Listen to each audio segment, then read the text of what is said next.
Hello বন্ধুরা, welcome back to my channel. আমি মৌমিতা। আজকে আমি আবার একটা নতুন রেসিপি নিয়ে চলে এসেছি, যেটা হচ্ছে তন্দুরি মশালা পমফ্রেট তাওয়া ফ্রাই। তো এর জন্য লাগছে দুটো পমফ্রেট মাছ।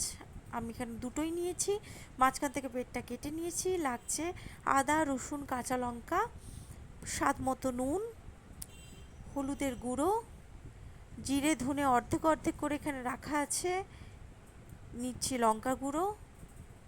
আর এটা হচ্ছে তন্দুরি মশলা, এটা অবশ্যই দরকার।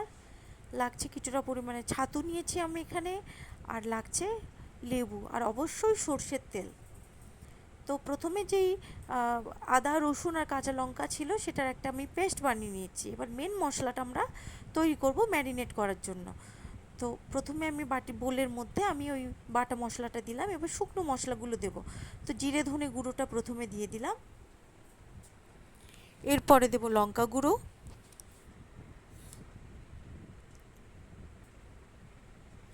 এবার দেব পরিমাণ মতো তন্দুরি মশলা, এবার দেব হলুদের গুঁড়ো,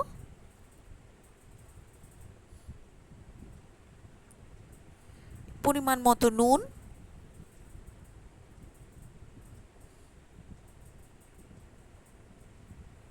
এবার কিছুটা পরিমাণে ছাতু। এখানে আপনারা ছাতুও ব্যবহার করতে পারেন বা বেসনকে হালকা রোস্ট করেও ব্যবহার করতে পারেন। আর পরিমাণ মতো লেবুর রস। তো যেহেতু আমি দুটো মাছ নিয়েছি এখানে, তাই আমি একটা লেবুর অর্ধেকটা লেবুর রস আমি দিলাম, আর কিছুটা পরিমাণে সর্ষের তেল দিয়ে ভালো করে মশলাটা মাখিয়ে নেব। আর অল্প পরিমাণে এখানে জল অ্যাড করব, যাতে মশলাটা একটু পাতলা হয় আর সহজেই আমি মাছের গায়ে এটা লাগাতে পারি।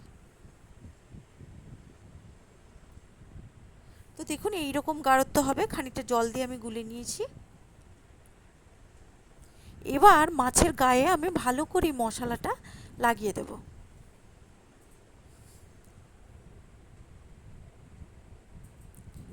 ভালো করে ওই যে মাঝখানে কেটেছি, ওই কাটা জায়গার মধ্যেও মশলাটা যাতে ঠিকমতো ঢোকে, আমি ভালো করে তাই মশলাটা হাত দিয়ে ভালো করে মাছের গায়ে এপিট ওপিট করে লাগিয়ে নেব।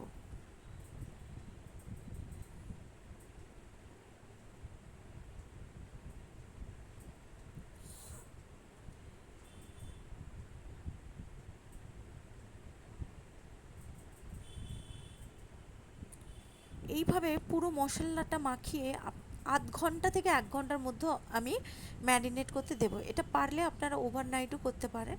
তো এই অবস্থাতেই আপনি ফ্রিজে ঢুকিয়ে আপনি আধ ঘন্টা থেকে 1 ঘন্টা ম্যারিনেট করবেন।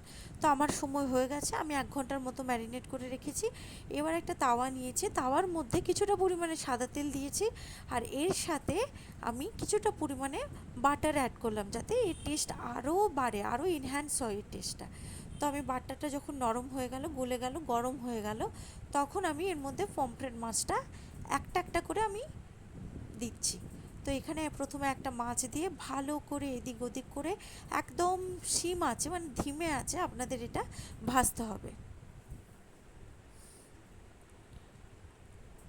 তো এবার বাকি যে মশলা ছিল কিছুটা আমি উপর থেকে দিয়ে দিয়েছি, যাতে আরও টেস্টি লাগে। তো মাছটা দেখুন একটা সাইড ভাজা হয়ে গেছে, আমি আরেকটা সাইডের জন্য উল্টে দিয়েছি।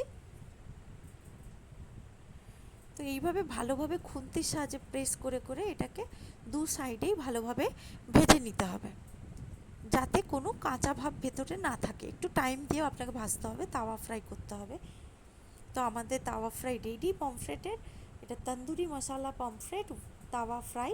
তো এটা আপনারা স্যালাড দিয়ে পরিবেশন করুন, খুবই সুন্দর লাগবে খেতে। এটা বৃষ্টির দিনেও আপনারা সন্ধ্যেবেলায় খেতে পারেন, এখনই বানিয়ে খেতে পারেন। সত্যি একটা অসাধারণ রেসিপি, আপনারা বানিয়ে বাড়িতে দেখুন। অবশ্যই আমার রেসিপি আপনাদের অবশ্যই ভালো লাগবে। আমার রেসিপিটা ভালো লাগলে আমার চ্যানেলকে লাইক করবেন, শেয়ার করবেন, সাবস্ক্রাইব করবেন। Thank you for watching.